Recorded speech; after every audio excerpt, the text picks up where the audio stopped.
जी मेरे बच्चों, मैंने रिकॉर्डिंग भी ऑन कर ली है और अब हम ओके। तो मेरे पास एक आंसर आ गया और एक स्टूडेंट कहती है sir cost of goods sold given नहीं है। इसका मतलब है एवरेज इन्वेंट्री भी निकालनी पड़ी और अब कॉस्ट ऑफ गुड्स सोल्ड भी निकालनी पड़ेगी। ये दोनों निकाले बगैर मैं ये फॉर्मूला कंप्यूट नहीं कर सकता। तो हमने कहा ओके भाई, कॉस्ट ऑफ गुड्स सोल्ड निकाल लेते हैं, क्या मसले वाली बात है, हम तो कॉस्ट ऑफ गुड्स सोल्ड निकालने में चैंपियन है।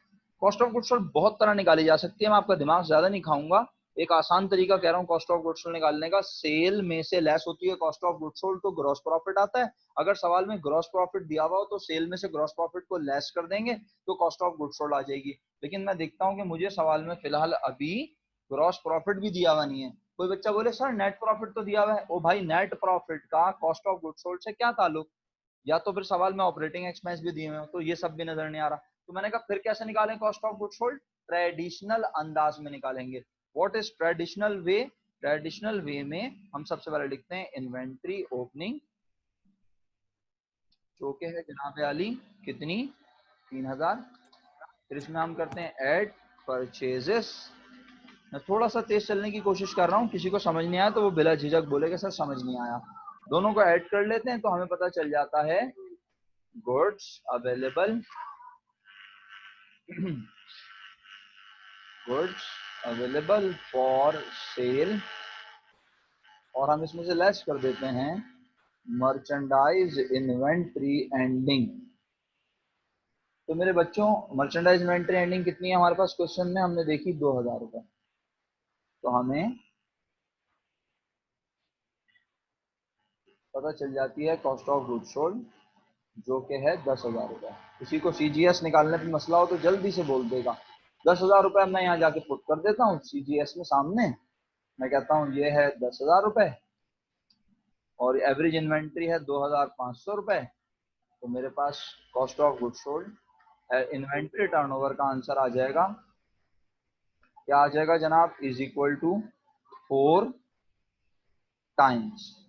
ओहो, बुरा लग गया उसे। इज इक्वल टू में लिखा 4 टाइम्स। 4 टाइम्स लिखने के बाद अब बात आगे बढ़ाता हूँ अपनी। ये तो 4 टाइम्स आया है और आज उसने सवाल में खुद ही बोला हुआ है डेज। मैं सवाल बार बार कर रहा था लेकिन लोग मुझे जवाब नहीं दे रहे थे। ठीक है, तो मैं जो सवाल कर रहा था वो ये था कि आखिर आज हमें कैसे पता चलेगा कि जो है इस सवाल में हमें लाजमी डेज में कन्वर्ट करना पड़ेगा। अल्हम्दुलिल्लाह कुछ बच्चों ने जवाब दिया है, मैं उन्हें अप्रिशिएट करूंगा, उनका बहुत बहुत शुक्रिया। इस सवाल में उसने हमें आखिर में फॉर्मूला नंबर 6 में डेज ऑफ ऑपरेटिंग साइकिल निकालने को कहा है।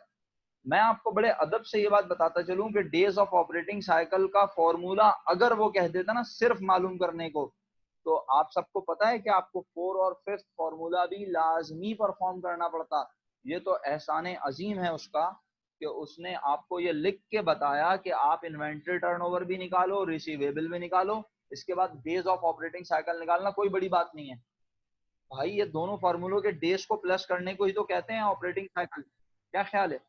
लेकिन समझिए सब लोग, अगर मेरी बात सुन रहे हैं आप, अगर सवाल में ये लिखा हो फॉर्मूला नंबर 3 के बाद 4th फॉर्मूला हो क्या, डेज ऑफ ऑपरेटिंग साइकिल, तो पता है पूरी क्लास जो है days of operating cycle direct calculate कर ही नहीं सकती। कोई चाहे भी तो नहीं कर सकता। सर क्यों? डेज ऑफ ऑपरेटिंग साइकिल के लिए इन्वेंटरी टर्नओवर इन डेज पता होना चाहिए, account receivable turnover in days पता होना चाहिए। और हमें क्वेश्चन में जब ये दोनों फॉर्मूले ना भी कहे कैलकुलेट करने को तो ऐसी सूरत में हमें करने पड़ेंगे। आई होप आप लोग मेरी बात बहुत ध्यान से सुन रहे हैं, और अगर समझ नहीं आए तो पूछ लीजिएगा कि सर आप जो कह रहे हैं वो समझ नहीं आ रहा।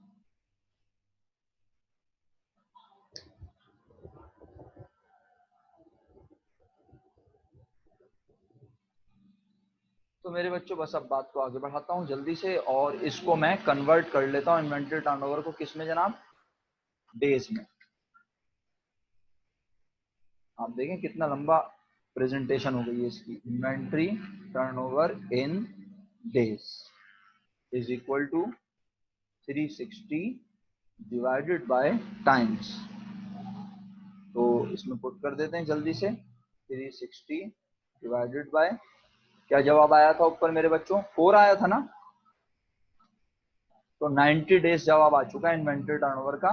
ये 90 इन्वेंटरी टर्नओवर, क्योंकि मैंने ऑलरेडी लिखा हुआ है इन डेज, तो अब मुझे 90 के आगे डेज लिखने की जरूरत नहीं है। बात को और तेजी से आगे लेके चलते हैं, बहुत स्लो जा रहे हैं हम, मुझे इस बात का अफसोस है, इत्तेफाक की बात है, लाइट भी चलेगी।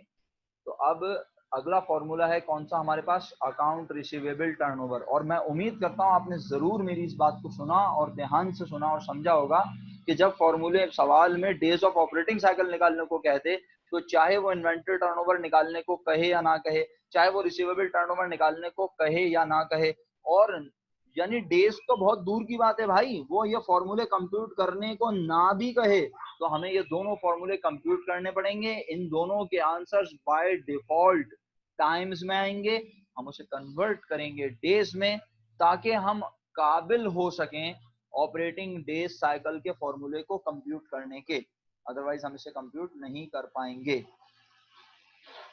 चलो, तो अब आगे बढ़ता हूं और जल्दी से अकाउंट रिसीवेबल टर्नओवर का फॉर्मूला छाप के उसको भी सॉल्व कर लेता हूं। हाँ, अकाउंट रिसीवेबल टर्नओवर, और ये हम आ गए जल्दी से account receivable turnover net credit sale divided by average account receivable. अच्छा, नेट क्रेडिट सेल सवाल में क्योंकि गिवन है तो हम वक्त जाया नहीं करेंगे, और एवरेज अकाउंट रिसीवेबल गिवन नहीं है तो वो हम निकाल लेते हैं एवरेज अकाउंट रिसीवेबल।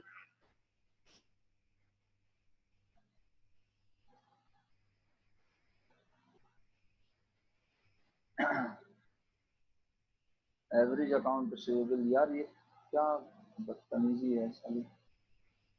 भाई अगर किसी को कोई क्वेश्चन करना हो ना, तो प्लीज, मैं सबको बता रहा हूँ कि वो ना हैंड रेस करे, सही है?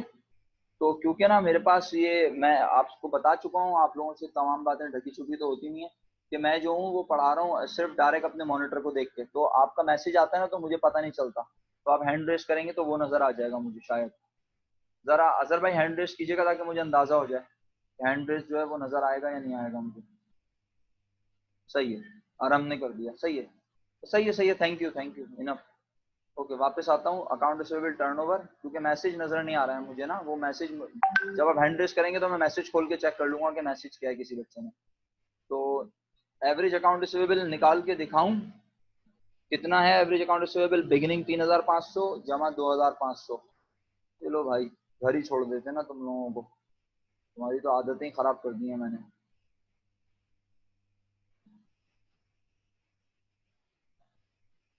मैंने लिखा 3500 जमा 2500, और इसको डिवाइड कर देंगे 2 से, सही है? 2 को कर दिया थोड़ा सा सेंटर, चलो छोड़ो, सेंटर में हो रहा, लाना भेजो। अब इसको इज इक्वल टू करके इसका आंसर निकाल लेते हैं। आंसर जो आएगा वो आएगा 3500 जमा 2500 और divided by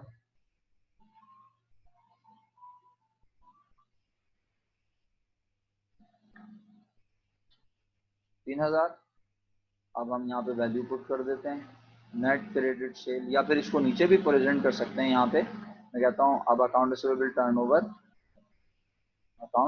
turnover is equal to net credit sale की अमाउंट है 15,000 डिवाइडेड बाय 3000। फिर इसके बाद मैं इसको यहाँ इज इक्वल टू करके दिखा देता हूँ, जवाब आ गया 5 टाइम्स। ठीक है मेरे बच्चों, इसको मैं इसी को उठाता हूँ, दोबारा यहाँ कॉपी करता हूँ, account receivable turnover in days, चाहे वो बोले या ना बोले। और अब कैसे करता हूँ? 360 डिवाइडेड बाय टाइम्स। और किसी को भी कुछ पूछना है ना तो वो फौरन बोलेगा सर मुझे ये बताएं। काशान, तुमने कुछ पूछना है तो तुमने हैंड रेस किया है? अच्छा, बाकी सब तो मुझे जवाब बता रहे हैं माशाल्लाह जल्दी जल्दी। पेरियार ने 72 डेज बता भी दिया ऑपरेटिंग डेज साइकिल। अलैना ने बोला 5 टाइम्स इसका आंसर आएगा, और डेज में ये आएगा जनाब 360, यही कर लेते हैं चलो, 360 3 क्या हो रहा है, बंद हो गया था, 360 डिवाइडेड बाय 5, 72 डेज। ठीक है, तो अब हम डेज का जवाब निकाल चुके हैं। अब हम ऑपरेटिंग डेज साइकिल मालूम करने के काबिल हो चुके हैं। बस आखिरी बार ये बात बोल रहा हूँ, आपका दिमाग नहीं खा रहा, सिर्फ ये एहसास दिला रहा हूँ कि ऑपरेटिंग डेज साइकिल का फॉर्मूला पेपर में आ जाए और इन्वेंट्री टर्नओवर, अकाउंटेबल और अकाउंट रिसीवेबल टर्नओवर ना भी पूछे हो तो फेयर प्रेजेंट करना वाजिबुल कत्ल है। उम्मीद करता हूँ आप समझ गए होंगे। फॉर्मूला प्रेजेंट कर दूं? नहीं, बस थक गया, बहुत काम कर लिया आप लोगों के लिए, इतनी ज्यादा सहूलतें दे दे के ना आप लोगों को मैंने बिगाड़ दिया है। कितना था ये पेज में? इन्वेंट्री टर्नओवर 90, हम यहाँ पे 90 लिख देते हैं, ठीक है। थोड़ा सा इसको आगे कर देता हूँ ताकि आपको समझ आ जाए। अच्छा, अब शुक्र अल्हम्दुलिल्लाह लाइट आ गई है। ऑपरेटिंग डेज साइकिल और दोनों को प्लस कर देता हूँ। बहुत शुक्रिया आप लोगों के सब्र तहम्मुल का। 162 डेज, किसी को कोई एतराज? किसी को कोई एतराज 162 डेज पर? आगे बढ़ाएं बात को। Okay, question complete. Next question, next question बताओ बेटा।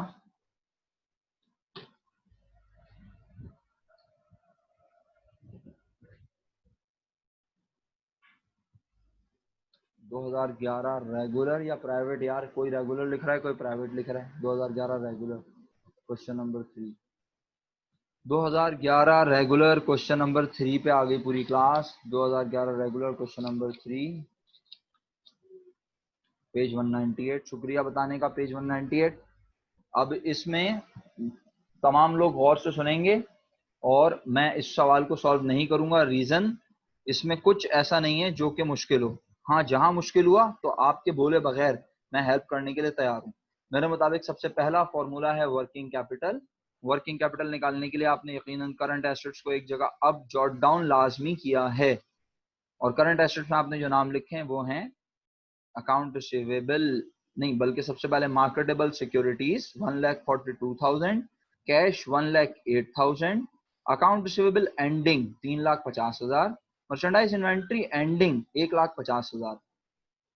अच्छा, आप में से कोई भी मासूम ये पूछता ही नहीं है सर ओपनिंग क्यों नहीं लेते? सवाल करने की आदत ही नहीं है शुरू से, बस बोला जो पढ़ा दिया सही है भाई, सही होता है आमतौर पे। अरे बात यह है कि एनालिसिस होता है आमतौर पे साल के आखिरी दिन, तो साल के आखिरी दिन के बैलेंसेस लिए जाते हैं। और अगर आप गौर से देखें फटी हुई आंखों से, तो आपको क्वेश्चन में डेटा भी at the end of year 2010 दिया है। तो आप साल के आखिरी दिन एनालिसिस कर रहे हैं, तो आखिरी दिन एनालिसिस कर रहे हैं तो इसीलिए आप साल के आखिरी दिन के बैलेंसेस ले रहे हैं, क्योंकि आप करंट एसेट मालूम करना चाहते हैं साल के आखिरी दिन। तो इसलिए merchandise inventory opening, account receivable opening को लेफ्ट किया, marketable securities, cash, account receivable ending, merchandise inventory ending, इन सबको प्लस करके आपके पास जवाब आया 7,50,000। ठीक है, नहीं 3,26,000। 750 क्या था भाई? फिर 3,26,000 रुपए करंट एसेट्स का आंसर है। और अब करंट लाइबिलिटी आपने कहा वो भी पता होनी चाहिए, तो करंट लाइबिलिटी में मेरे मुताबिक पहला नाम है अकाउंट्स पेबल 2 लाख रुपए, बिल्स पेबल 50,000 रुपए, और कोई लाइबिलिटी नजर नहीं आ रही, तो 2,50,000 रुपए करंट लाइबिलिटी का सम। भागे आगे मजीद 1,60,000 करंट लाइबिलिटी। क्यों भाई? अकाउंट पेबल तो 2 लाख रुपए है। अच्छा अच्छा, मिनल तुम कौन से सवाल पे हो बेटा? या तो मैं गलत सवाल पे हूँ। 11 रेगुलर पे हूँ मेरा बच्चा मैं। 2011 रेगुलर क्वेश्चन नंबर 3, मैं नाम भी ले रहा हूँ इसीलिए अकाउंट के, ताकि आप लोग एतराज। हाँ, तो आपकी 5 ईयर में लिखा हुआ है, डायरेक्ट करंट एसेट की वैल्यू दी हुई है आपकी 5 ईयर में। मिनल, आपकी 5 ईयर में डायरेक्ट वैल्यू दी हुई है बेटा।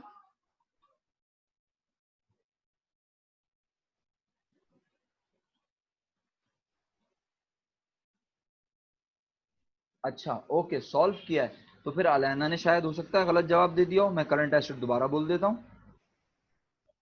करंट एसेट में मार्केटेबल सिक्योरिटीज 1,42,000, कैश 1,08,000। हाँ, मेरा ख्याल है गलत बोल दिया अलैना ने ना, तो इसको बिल्कुल सही, आप लोग सही कह रहे हैं आप सब लोग। तो ये 1,42,000, 1,08,000, ये बन गया 2.5 लाख। 3,50,000 का अकाउंट रिसीवेबल एंडिंग, ये बन गया 6 lakh. Merchandise inventory ending 1,50,000, 7,50,000 correct answer है करंट एसेट्स का, एग्री। करंट लायबिलिटीज 2,50,000 और वर्किंग कैपिटल 5 लाख रुपए आ गया। फॉर्मूला नंबर 2 इन्वेंट्री टर्नओवर है। आपकी इजाजत लिए बगैर मैं फॉर्मूला नंबर 2 को लेफ्ट करते हुए 3 और 4 पहले डिस्कस कर रहा हूं, क्योंकि वो एक जैसे खानदान से बिलोंग करते हैं तो जरा जल्दी जल्दी हो जाएंगे। करंट रेशो के लिए आपने इसी 7,50,000 को डिवाइड कर दिया 2,50,000 से। 3:1 का रेशो बना। 3:1 का रेशो बन गया, एग्री, बिल्कुल सही है। मजीद आगे बढ़ा लेते हैं बात को। अब मैं आ जाता हूं जनाब क्विक रेशो की जानिब। सर क्विक रेशो किस नाम से दिया है यहाँ पे? Acid test ratio. नजर भी आ रहा होगा सबको यकीनन। एसिड टेस्ट रेशो में क्या कहता है? एसिड टेस्ट रेशो में क्विक रेशो निकालना है। क्विक रेशो में कौन कौन से एसिड्स को लेफ्ट करूं? सिर्फ मर्चेंडाइज इन्वेंट्री एंडिंग को लेफ्ट किया तो करंट क्विक एसिड्स 6 लाख रुपए के बने। 6 लाख रुपए के क्विक एसिड और करंट लायबिलिटी वही 2,50,000। जवाब आया 2.4:1। 2.4:1। काशान जिंदा हो, जल्दी बताओ। काशान, माशफा, माशफा कुछ समझ तो नहीं आ रहा होगा, जहाज उड़ रहे होंगे। इतने दिनों बाद आई हो तुम, एब्सेंट थी। जिंदा तो हो, समझ में भी आ रहा है या नहीं काशान? रिफत आपको समझ आ रहा है? रिफत आपको समझ आ रहा है? जल्दी से रिप्लाई किया करें, शाबाश। यस सर, समझ आ रहा है। Okay, well done. चलें जी, तो बात को आगे बढ़ाता हूँ। माशफा आप भी रिप्लाई कीजिएगा प्लीज, क्या आपको समझ आ रहा है या नहीं, और नहीं आ रहा तो प्लीज पिछले लेक्चर देखें, जरूर समझ आ जाएगा, क्योंकि तमाम लेक्चर कंटिन्यूटी में, ऐसा नहीं है कि हमने कहीं कुछ इग्नोर किया। हाँ ये जरूर है कि जो लास्ट लेक्चर खराब हुआ था उसको हम आज कवर कर रहे हैं यहाँ पे। बस मैं जल्दी से आगे बढ़ता हूँ। क्विक रेशो 2.4:1 के बाद अब मैं आ जाता हूँ वापस सेकंड फॉर्मूले पे, इन्वेंट्री टर्नओवर वाले। इन्वेंट्री टर्नओवर का फॉर्मूला है हमारे पास जनाब cost of good sold divided by average inventory. मैं क्वेश्चन में देखता हूँ मुझे कॉस्ट ऑफ गुड सोल्ड नजर फिर नहीं आती, मैं कहता हूँ कोई बात नहीं, कॉस्ट ऑफ गुड सोल्ड दो तरह से निकाल सकता हूँ। अगर सेल और ग्रॉस प्रॉफिट पता हो तो सेल में से ग्रॉस प्रॉफिट लेस करके, और अगर ग्रॉस प्रॉफिट नहीं पता, नेट प्रॉफिट पता है, ऑपरेटिंग एक्सपेंस पता है, तो अपोजिट चल के भी निकाल सकता हूँ। लेकिन मैंने कहा वो भी नजर नहीं आ रहा, कहा फिर ट्रेडिशनल अंदाज से निकालना पड़ेगा, जैसे आम जिंदगी में निकालते हैं। ओपनिंग इन्वेंट्री 1,20,000, इसमें ऐड करेंगे क्या? परचेजेस। लेकिन कुछ करने की जरूरत नहीं है। बिल्कुल सही जवाब, रिमशा ने जवाब दिया, बोला sir cost of good sold तो गिवन है। तो जब गिवन है तो फिर हीरो हीरोइन बनने से परहेज करें, 5,40,000 रुपए लें सीधा सीधा शराफत से, और इसे एवरेज इन्वेंट्री जो कि कैसे आएगी, 1,20,000 ओपनिंग और 1,50,000 एंडिंग, 2,70,000 डिवाइड बाय 2, 1,35,000 रुपए एवरेज इन्वेंट्री बनी। सब बच्चों ने 5,40,000 को 1,35,000 से डिवाइड किया, टाइम्स में जवाब बता दो जल्दी से, शाबाश, बहुत तेज जा रहे हो तुम लोग, वेरी गुड। 4 आंसर आ गया, 4 का पूरा जवाब है 4 टाइम्स। यानी एवरेज एक बार इन्वेंट्री हमारे पास से जाती है 1,35,000 रुपए की, और पूरे साल में अगर 5,40,000 रुपए का माल गया तो हमारे पास से 4 टाइम्स में माल गया, 4 मरतबा माल गया। उसके बाद मेरे बच्चों अगर हम ये जानना चाहें कितने दिनों के बाद हमारे पास से माल जाता है, तो हमने 360 को 4 से डिवाइड कर दिया, and the answer is 90 days. Very good, excellent, आप सारे चैंपियन चल रहे हैं। बस मैं तो चाहता हूँ क्लास का हर बच्चा ही चैंपियन चल रहा हो। अब अगर कोई नहीं चल पा रहा है तो भाई उसको चाहिए कि वो मेहनत करे, अल्लाह के हुक्म से वो भी काबिल हो जाएगा। माशफा का रिप्लाई नहीं आया, माशफा मीटिंग में है या नहीं? मिनल तुम ही बताओ, क्योंकि तुम उसकी दोस्त हो। फिलहाल आगे बढ़ता हूँ तो मैं, क्योंकि मैं देखूंगा जाके फिर वो टाइम वेस्ट होता है, तुम मुझे रिप्लाई कर दो।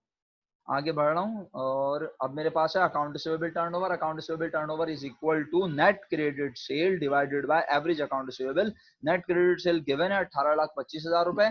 एवरेज अकाउंट रिसीवेबल निकालने के लिए अकाउंट रिसीवेबल ओपनिंग 3,80,000 और 3,50,000 को ऐड किया तो हमारे पास जवाब बना 3,65,000। ये है एवरेज अकाउंट रिसीवेबल। आप सबने 18,25,000 रुपए को 3,65,000 से डिवाइड किया, जवाब बता दीजिए। 5 टाइम। अच्छा, शहरी भाई ने जवाब लिख के भेजा था, मैं माजरत चाहता हूँ, मैंने देखा नहीं। 5 टाइम और फिर 360 को, यानी इसको टाइम्स में कन्वर्ट करने के लिए सब बच्चों ने 360 को डिवाइड कर दिया 5 से, तो 72 डेज आंसर आ चुका है। अल्हम्दुलिल्लाह आप इसके 5 फॉर्मूलाज खूबसूरती के साथ सर अंजाम दे चुके हैं। मैं अगले क्वेश्चन की जानिब जाना चाहूंगा, अगर हमने आपको असाइन किया था तो। 2 क्वेश्चन थे या और भी कुछ था? जल्दी बोलो, शाबाश। 18 रेगुलर क्वेश्चन नंबर 5, ये लीजिए 18 रेगुलर क्वेश्चन नंबर 5 पे आ चुका हूं मैं।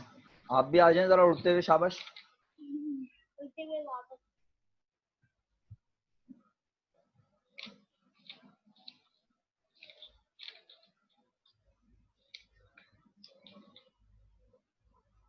आज आवाज में कुछ बेहतरी है रिकॉर्डिंग होते हुए? लाइट चली गई थी, वो तो एक अलग मसला है। चलो, ओके मासफा, ओके मासफा, ठीक है, थैंक यू। ओके ओके, नहीं आ गया मासफा का आंसर तो आ गया मेरे पास मिनल। ओके, ठीक है मेरा बच्चा, जबरदस्त। आगे बढ़ाते हैं तो, और ये रिकॉर्डेड लेक्चर भी डल जाएगा इंशाल्लाह। तो अजहर भाई तो बस हमारे साथ खेलते ही रहते हैं, बोलते हैं माशाल्लाह बहुत सुरीली है। अरे कौन है भाई वो जो सुरीली, जिसको तुम सुरीली बोलते हो? मेरी आवाज तो नहीं है कम अज कम। अब मुझे क्या पता अजहर भाई आप किसको सुरीली बोलते हैं। देखो इस चक्कर में ना सवाल पे नहीं पहुंच पाते हम। 18 regular question number 5, 18 regular question number 5 पहुंच गए सब लोग? 18 रेगुलर क्वेश्चन नंबर 5 सब पहुंच गए? अच्छा जी, इसमें जो फॉर्मूला बताने लायक होगा ना तो मैं बताऊंगा कि चलो भाई ये जरा सब इसको सॉल्व करने लिख कर, और जो बताने लायक नहीं है, यानी जिसको बस ऐसे ही बोलते हुए जाना है, हम उसको बोलते हुए निकलते हैं ताकि वक्त बच जाए हमारा और हम कुछ और डिस्कस कर सकें। क्या ख्याल है ना? तो आप थोड़ा सा साथ देना मेरा, जैसे आप लोग दे रहे हो माशाल्लाह धमाधम करके। हाँ, सबसे पहले वर्किंग कैपिटल का फॉर्मूला है। वर्किंग कैपिटल निकालने के लिए करंट एसेट करंट लायबिलिटीज पता होना चाहिए। हमने कहा करंट एसेट गिवन तो हैं लेकिन टोटल नहीं है। आप सबने करंट एसेट को एक जगह जॉट डाउन किया, एक जगह लिखा, और मेरे मुताबिक cash, account receivable, merchandise, prepaid को आपने जब प्लस किया तो आपके पास करंट एसेट का सम बना 3,24,000। Very good. इसके बाद आपने कहा करंट लाइबिलिटीज भी एक जगह लानी पड़ेंगी। अकाउंट पेबल 70,000, नोट्स पेबल 90,000, और कोई करंट लाइबिलिटी नहीं है, तो ये बना 1,60,000 मेरा बच्चा। जी बिल्कुल सही, अलैना ने पहले ही जवाब दिया हुआ, तो मैं आगे बढ़ जाता हूँ। 3,26,000 को सब बच्चों ने, 3,26,000 को, मिनल आपका आंसर मुझे समझ नहीं आया कुछ, हाँ मिस्टेक कर दी थी क्या? 3,26,000 को सब बच्चों ने डिवाइड कर दिया 1,60,000 से, तो आपके पास वर्किंग कैपिटल निकालना था, माइनस किया ना, तो 1,66,000 आपका वर्किंग कैपिटल आ चुका है। फॉर्मूला नंबर अगेन बी पे जाने के बजाय सी पे जा रहा हूं, करंट रेशो। करंट रेशो के लिए आपको करंट एसेट और करंट लायबिलिटी जो कि पता है, आपने 3,24,000 को 3,26,000 3,24,000 3,26,000 को 1,60,000 से डिवाइड कर दिया, 2.03। सही है आरम भाई, शुक्रिया। 3,26,000 को डिवाइड कर दिया 1,60,000 से, 2.03:1। ये आपका करंट रेशो है। फॉर्मूला नंबर ई पे आ जाता हूं मेरे बच्चों। क्विक रेशो, एक ही खानदान के होते हैं ना तो जरा जल्दी जल्दी निकल आते हैं। क्विक रेशो के लिए मैंने कहा वो जो 3,66,000 के 3,26,000 के करंट एसेट तुम कह रहे थे, उस 326 में से मैंने मर्चेंडाइज को हटाया और प्रीपेड को। तो मैंने कहा भाई क्या हटाओ, क्या लानत भेजो, इससे बेहतर बचे दो, उनको सीधा सीधा प्लस कर लो। तो कैश 56 और अकाउंट रिसीवेबल 60, ये बना 1,16,000। आप लोग सब मेरे साथ हैं? 1,16,000 को सब बच्चों ने डिवाइड कर दिया 1,60,000 से। 1,16,000 डिवाइडेड बाय 1,60,000, 0.73:1। ये हमारा क्विक रेशो है।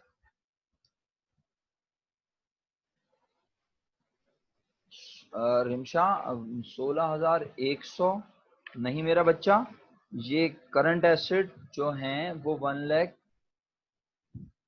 आप करंट एसेट बेटा 56,000 कैश है, 60,000 अकाउंट रिसीवेबल है। इन दोनों को प्लस करोगी तो कोई एसेट पता चल जाएंगे। और अगर आप मर्चेंडाइज के 45 और प्रीपेड का 165 प्लस करोगी तो आपको 3,26,000 के करंट एसेट आएंगे ना। 1,65 है।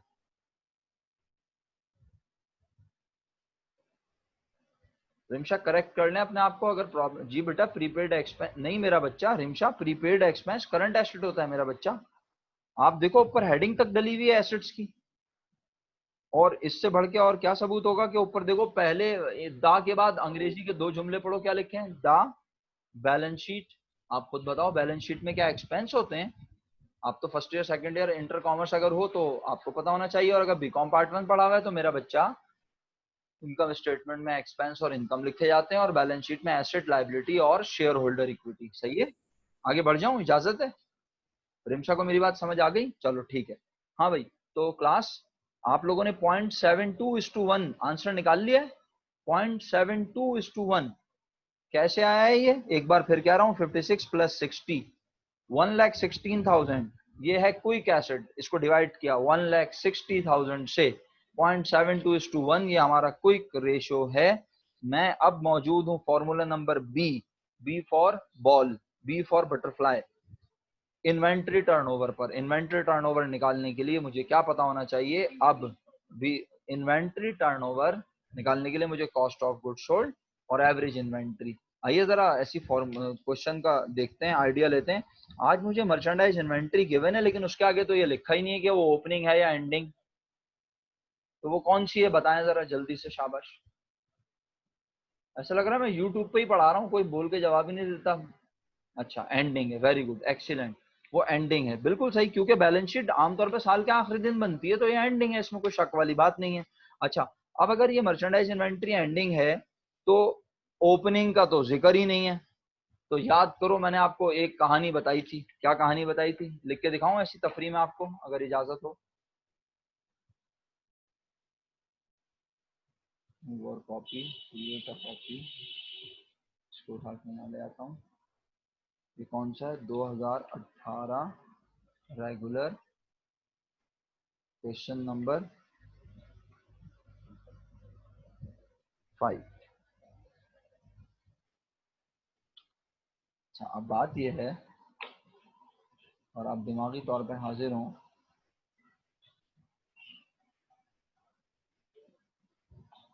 तो बात यह है भाई कि आज सवाल में, सवाल तो खैर यहाँ लिखा है इन्वेंट्री टर्नओवर, तो मैं थोड़ा सा माहौल बना लूँ ना ताकि फिर समझाने में भी मजा आए आप लोगों को, आप बोले हाँ कुछ समझ आ रहा है। फॉर्मूला छापने का मजा ही अलग है।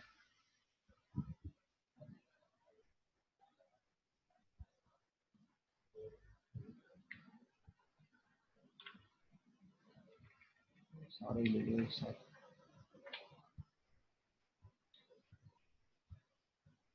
चलो ये आ गया फॉर्मूला। अब मैं कहता हूँ चलो यार ऐसा करते हैं आज ना, थोड़ा इसको बॉटम डाउन कर देते हैं।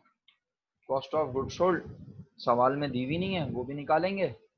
तो बजाय फॉर्मूला कंप्यूट करने के, बजाय फॉर्मूला कंप्यूट करने के हम पहले दोनों चीजें निकाल लेते हैं। ठीक है, फॉर्मूला प्रेजेंट किया हमने, एक बार फॉर्मूला प्रेजेंट किया और फिर हमने कहा भाई चलो ऐसा करते हैं कि हम पहले जवाब मालूम कर लेते हैं। ठीक है, अच्छा मीटिंग में तकरीबन 7 मिनट बाकी हैं तो अल्लाह के हुक्म से हो जाएगी बात मेरी मुकम्मल। मैंने कहा पहले एवरेज इन्वेंट्री निकाल लूं। ओपनिंग इन्वेंट्री लिख के भेजे कोई मुझे जल्दी से, शाबाश। ओपनिंग इन्वेंट्री लिख के भेजे कोई बच्चा मुझे फटाफट। Very good, excellent. 0, अपना नाम भी लिख के भेज सकते हैं आप। ओपनिंग इन्वेंट्री पूछी थी मैंने, 0। और एंडिंग इन्वेंट्री प्लस 45,000। ठीक है जनाब।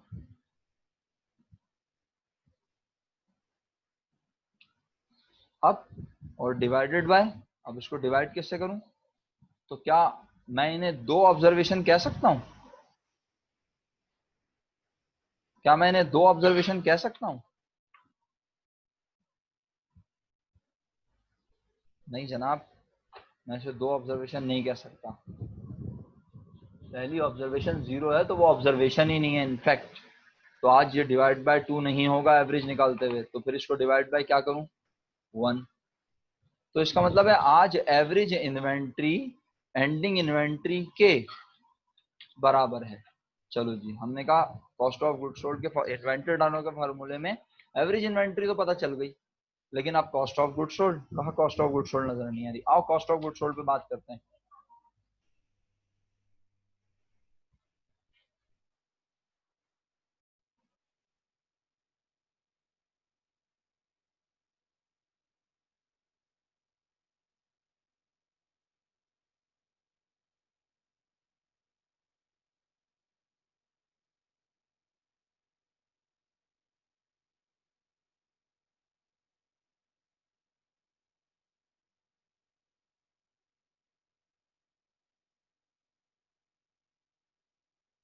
जी मेरे बच्चों, तो यहाँ पे जो कॉस्ट ऑफ गुड्स सोल्ड से रिलेटेड बात है, आज अगर कोई बच्चा कहे चलो ट्रेडिशनल अंदाज से निकाल लेता हूँ, तो ट्रेडिशनल अंदाज से निकालना मुमकिन नहीं है, क्योंकि ओपनिंग एंडिंग परचेजेस ये सब गिवन नहीं है। अच्छा, फिर जब वो एडिशनल इन्फॉर्मेशन को देखता है और इनकम स्टेटमेंट देखता है, तो यहाँ क्या लिखा है, ग्रॉस प्रॉफिट 1,50,000 और आगे ब्रैकेट में लिखा है 25% ऑफ सेल। मुझे हर बच्चा जिसने काम किया है, मैं नाम लेता जाऊंगा, वो मुझे अमाउंट पंच करके रखे, मैं नाम लेता जाऊंगा, वो अमाउंट भेजता जाएगा। जिसने काम नहीं किया होगा वो लिखेगा नो। हर बच्चा अपने पास, 1 मिनट भाई, इतना लंबा मैसेज कर दिया लेना तुमने तो। उफ मेरे खुदा, मैं ये नहीं पढ़ रहा भाई, मैं इतना लंबा मैसेज। अरे मिनल सबर कर जाओ तुम लोग, पठान 1 मिनट सबर नहीं होता तुम लोगों से। मैं नाम लूंगा हर बच्चे का, वो सेल की अमाउंट लिख के रखे चैट में, और मैं नाम लूंगा और वो एंटर करे, ताकि मैं नाम से मुझे पता चले, अभी कोई मीटिंग से लेफ्ट ना कर जाए ड्रामेबाज। अच्छा, और दूसरा ये कि अगर आपने काम नहीं किया हुआ तो आप सिंपल बोलेंगे कि नो, तो मैं समझ जाऊंगा आपने काम नहीं किया हुआ, सिंपल। इसमें क्या मुजाहिकी की बात है, मैं कौन सा आपके घर पे आके कैमरे में से घुस के मारूंगा आपको। अजहर भाई जरा भेजिएगा जवाब, सेल का, सेल निकालिए अगर आपने। अच्छा ओके। अच्छा, अगर आपने सेल, क्योंकि सर ये आप सेल क्यों पूछ रहे हैं, हमें तो सेल की जरूरत ही नहीं है। मसले की मजे की बात यह है कि ग्रॉस प्रॉफिट दिया हुआ है 1,50,000, ये 25% ऑफ सेल है, हम direct cost of goods sold निकाल सकते हैं। तो अगर आप मुझे बगैर सेल निकाले कॉस्ट ऑफ गुड्स सोल्ड बता सकते हैं तो बिल्कुल बता दीजिए। यानी अगर किसी ने सेल निकाली है तो वो सेल का आंसर लिख के भेजेगा, और कॉस्ट ऑफ गुड्स सोल्ड निकाल लिया तो कॉस्ट ऑफ गुड्स सोल्ड का आंसर, लेकिन फिर वो आगे मेंशन करेगा कि ये सेल है या कॉस्ट ऑफ गुड्स सोल्ड। जी अगला मेरे पास नाम आ रहा है किसका, अरहम का। ओके, अरहम कहता है सीजीएस निकाली हुई उसने 450। शहरियार भाई थोड़ा हौसला रखें, मैं फिर नाम आगे पीछे हो जाएंगे, मुझे पता नहीं चलेगा मैंने किससे बोला किससे नहीं। अरहम के बाद है हफ्सा। देखो मास्फा को भी सुकून नहीं है, कॉस्ट ऑफ गुड्स सोल्ड 450। अच्छा, इकरा सिद्दीकी, देखो जरा मरियम को भी सुकून नहीं है, सब लोग, कोई सुनता ही नहीं है टीचर की बात। मैंने बोला पंच करके रखो, मैं बोलता रहूंगा नाम, मुझे जवाब भेजते रहो। इकरा सिद्दीकी, आपका जवाब नहीं आया मेरे पास अभी तक,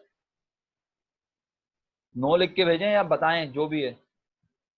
सर ठीक है, ओके।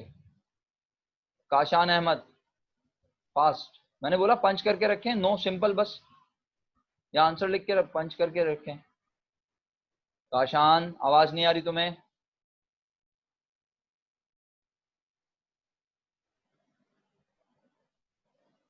ओके। कोमल, रिफत बात करेंगे इस पे बेटा, परेशान नहीं हो, पहले मैं सबके जवाब तो सुन लूं। कोमल, कितनी देर लगती है जवाब भेजने में? नो, या जवाब लिख के भेजो सिंपल। ओके, मरियम परवेज जवाब भेज चुकी हैं, मासवा जवाब भेज चुकी हैं, मिनल ने जवाब भेज दिया था, हसन।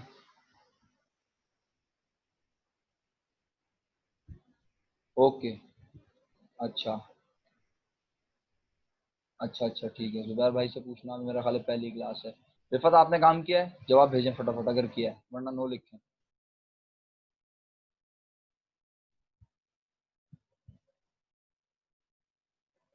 तो बताएं, आंसर भेजें क्या निकाला है, जो भी है आंसर शेयर करें ना मुझसे। शहरियार आंसर भेज चुके हैं, रिफत आंसर भेजें, रिमशा आप भी भेज दें। ओके, 37,500। शहरियार ने भेज दिया आंसर। अलैना, अलैना बेटा आप भेज दो, 6 लाख रुपए सेल से। तैमूर, तैमूर सॉरी मैं तुम्हारा मैसेज व्हाट्सएप पे नहीं देख सका भाई, शायद तुमने ही मैसेज किया मुझे, बट मैं क्लास लेते हुए ना कॉल रिसीव कर रहा होता हूँ और ना फोन, तो माजरत चाहता हूँ। तो इम्पोर्टेंट बात हो तो यहाँ लिख दिया करो बेशक। सेल 6 लाख रुपए, कॉस्ट ऑफ गुड्स 450। अच्छा मैं कोशिश करूंगा, आप देख लिया करूँ, क्योंकि कुछ बच्चे कनेक्ट नहीं हो पा रहे होते तो वो भी कॉल करते हैं मुझे। वर्दा सिद्दीकी, अच्छा जी, बस मैं आपका ज़्यादा टाइम नहीं लूँगा, आप सारे माशाल्लाह बड़े चैंपियन किस्म के लोग हैं। जो 2-4 लोग मिस्टेक कर रहे हैं बस मैं उनकी खातिर ये बता रहा हूँ और बता के जल्दी से आगे बढ़ जाऊँगा, क्योंकि मुझे इस बात का बखूबी अंदाज़ा है कि आप बेतहाशा बोर हो रहे होते होंगे कि यार क्या पागलपन है, किया हुआ काम भी चेक हो रहा है इतनी देर तक, क्या करूँ भाई, मैं तो क्लास में भी चेक करता ही था ना, अब ये इसी तरह चेक हो सकता है और क्या है। यहाँ लिखा है ग्रॉस प्रॉफिट, मैं लिख के दिखा रहा हूँ, इसका मतलब है कोई आपके पास एक्सक्यूज नहीं होगा कि आपकी समझ नहीं आया। नहीं आया तो आपने ड्यूरिंग लेक्चर अनम्यूट करके बोलना है कि समझ नहीं आ रहा, तो मैं इमीडिएटली रिएक्ट करूंगा। ग्रॉस प्रॉफिट ब्रैकेट में लिखा है 25% ऑफ सेल्स। अच्छा, जो बच्चे मुझसे बीकॉम पार्ट 1 पढ़ के आए, मैंने उन्हें बीकॉम पार्ट 1 में सिखा दिया था रिश्ते करवाना, याद है? रिश्ते, रिश्ते किसके? इंसानों के नहीं सिखाए थे बेटा, इंसानों के रिश्ते तो अब्बा अम्मा कराते हैं, मैंने रिश्ते करना सिखाए थे अमाउंट्स के। तो यहाँ पे क्या लिखा हुआ है? ग्रॉस